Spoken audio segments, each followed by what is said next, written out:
रूस यूक्रेन जंग पर आज की बड़ी डेवलपमेंट है। कीव और खार्किव में बड़े हमले की तैयारी में रूस। माइकोलिव पर भी बड़े हमले की पूरी प्लानिंग हो गई है और पिछले 36 घंटे से हमले की तैयारी कर रहा है रूस। पिछले 24 घंटे से रूसी फौज का फोकस है रीग्रुपिंग पर। इसे हम समझेंगे कि रीग्रुपिंग क्या है और क्या स्ट्रैटेजी है। बड़े हमले के लिए रीग्रुप हो रही है रूसी फौज। सर, लगातार तस्वीरें तो सामने आ रही है। अब सिचुएशन ये है कि पकड़ पकड़ कर अब सैनिकों को सरेंडर के लिए मजबूर किया जा रहा है।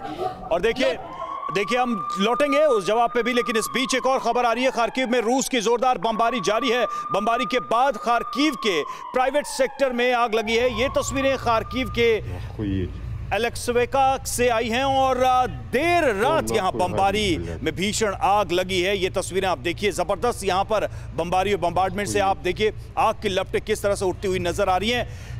12 हम तस्वीरें दिखा रहे थे 12 शहरों की, उसमें से ये एक शामिल है और उन 12 शहरों में तस्वीरें लगभग ऐसी ही विनाश की दिखाई दे रही है। सर, ग्राउंड पर क्या चल रहा है और बार्गेनिंग पोजीशन में रूस कहां है इस वक्त? देखिए, बार्गेनिंग पोजीशन में रूस के पास ऐसा कोई ट्रम्प कार्ड नहीं है जिसको वो अभी खेल सके।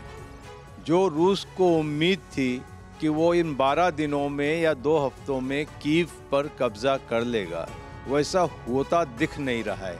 आपने स्वयं कहा कि खार्किव पर अभी भी हमले की तैयारी चल रही है। आपको याद होगा खार्किव डे 1 से अटैक पर है और आश्चर्यजनक बात यह है कि यूक्रेनी सेना ने खार्किव पे बहुत जबरदस्त रेजिस्टेंस दिखाया है और क्यों ना दिखाए। लेकिन सर, अभी खबर रूसी ट्रूप्स की रीग्रुपिंग को लेकर आ रही है। अंजलि उससे रिलेटेड एक बहुत अहम सवाल पूछ रही थी। अंजलि, बिल्कुल सर, हम यही समझना चाह रहे थे कि ये नई स्ट्रैटेजी जो है रशियन मिलिट्री की रीग्रुपिंग की, ये स्ट्रैटेजी क्या है और क्या अब इस स्ट्रैटेजी के सहारे यूक्रेन पर कब्जा करने में कामयाब हो पाएगी? देखिए, 2 चीजें हैं। एक तो अगर आप उन वेबसाइट देखें, रोनाल्ड उन की जो वेबसाइट है यूएस की, यूएस रिपब्लिकन वो सेनेटर हैं थे उनका, उन्होंने लिखा है कि 40% यूक्रेन के एरिया पर रूस ने कब्जा कर रखा है।